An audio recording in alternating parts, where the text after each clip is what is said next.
ठीक है। सूक्ष्मदर्शी की खोज किसने की थी? न्यूटन हो गया। चल जाना नहीं किसी प्रकार से। कब करी थी? 1600।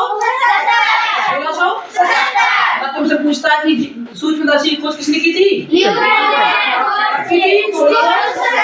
अब आगे चलती है अपन, ठीक है। सब लोग बताना विटामिन ए का ना, विटामिन ए से कौन सा रोग होता है? विटामिन बी से, विटामिन सी से, विटामिन डी से। अभी बताओ आप कि जल में घुलनशील विटामिन कितने होते हैं? वसा में घुलनशील चलो हम लोग आगे बढ़ते हैं, ठीक है। अब मैंने आप लोगों को कहाँ पढ़ा दिया था? आज पढ़ना है अपन को मनुष्य के लिए लाभदायक क्या बेटा? जीवाणु। ठीक है, क्या लाभदायक जीवाणु। देखो इसमें अब आज इस टॉपिक को बढ़ती है थोड़ा सा। तो कुछ जीवाणु मनुष्यों के लिए बहुत लाभदायक होते हैं। कह रहा है कि कुछ जीवाणु मनुष्यों के लिए बहुत लाभदायक होता है, ठीक है। कुछ जीवाणुओं द्वारा ज्ञात क्रियाएं जो मनुष्य अपने लाभ के लिए प्रयोग करता है निम्नलिखित। जैसे हम पहले पुराने जमाने में जो हमसे मतलब जो अगली पीढ़ी थी इसके पहले, और मतलब अपने जो दादा दी होंगे उनको पता है, तो अपन लोग पहले काय का पानी पिया करते थे? कुआं का पानी, ठीक है। नल तो बहुत कम होते थे, कुएं का पानी चलता था, है ना। सिंचाई हो रही तो पता चला कि बड़ा होता है ना जो नल टाइप होती है, उसमें जाके ऐसे पी लेते थे पानी। उसमें क्या रहते थे? जीवाणु छोटे छोटे से, है ना, वो अंदर जाते थे, जो अपनी अंदर के अलग अलग के प्रकार के कई रोग होते हैं उनको मार देते उन लोगों को, ठीक है। जो उसका काम करता था, ठीक है। जैसे पानी छन के आता था उसमें, जैसे कुएं का जैसे पानी होता है ना, उसमें मेढक मेढक बने रहते थे, उसका पानी अपन लोग पिए करते थे। समझ में आया? तो यही चीज बता रहा है।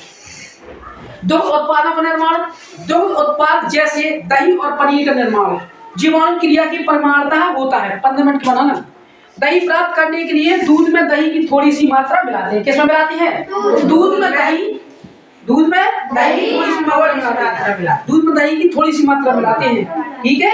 और जिसे प्रतिमाजक स्टार्टर कहते हैं। क्या कहते हैं? प्रतिमाजक स्टार्टर कहते हैं, ठीक है।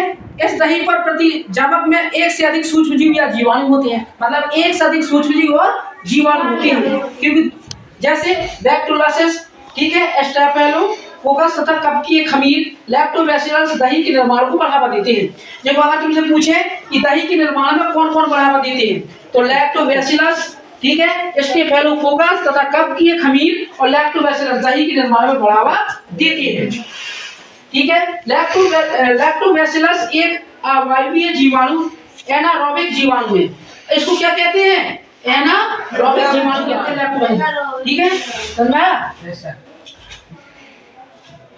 दही में कौन से जीवाणु पाए जाते हैं?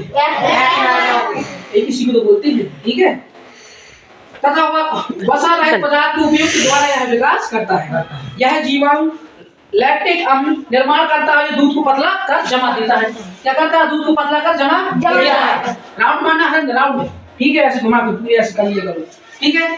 सिरके तथा शराब का निर्माण, सिरके और शराब का निर्माण। देखो शराब का निर्माण किससे होता है? आपको पता है शराब किससे बन सकती है? जो महुआ आता है ना, गांव में देखा होगा, उसको क्या करते हैं? इकट्ठा करके इकट्ठा रख लेते हैं, सुखा के फिर बनाई जाती है। तो उसमें क्या लिखा है? सिरके तथा शराब का निर्माण। जीवाणु, जीवाणु यहाँ पर देख लीजिए, मालूम भी बीच में डिस्टर्ब करता है।